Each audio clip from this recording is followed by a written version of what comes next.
Understanding Baseline Measurements.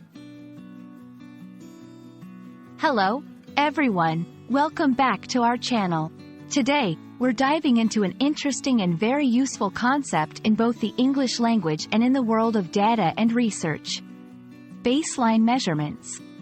This phrase might sound a bit technical at first, but don't worry, we're going to break it down together.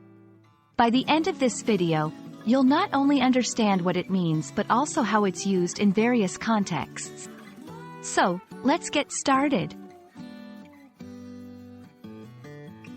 The term baseline measurement refers to the initial collection of data or information that serves as a starting point for comparison in future measurements.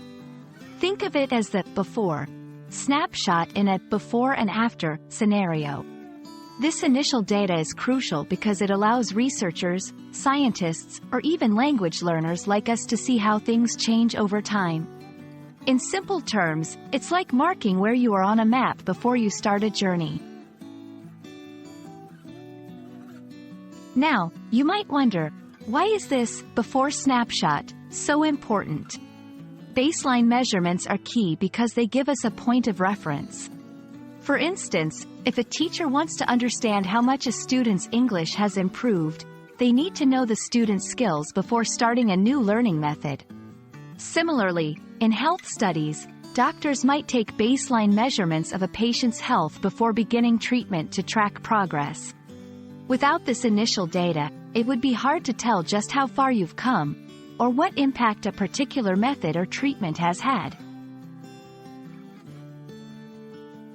Let's look at some real-life examples to make this clearer. In education, a teacher might test students' vocabulary size at the beginning of the school year. This serves as a baseline to measure the effectiveness of their teaching methods. In health and fitness, someone might record their weight or fitness level before starting a new workout regimen. In business, a company might analyze sales figures before launching a new marketing campaign to gauge its impact later on. These examples show how baseline measurements are a fundamental part of assessing progress and effectiveness across different fields.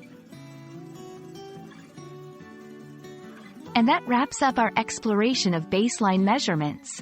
We hope this video has shed some light on this concept and its importance in various aspects of life and study. Remember, understanding where you start is just as crucial as seeing where you end up. Thanks for watching, and we hope this information helps you in your English learning journey and beyond. Don't forget to like, share, and subscribe for more insights into the English language. See you in the next video.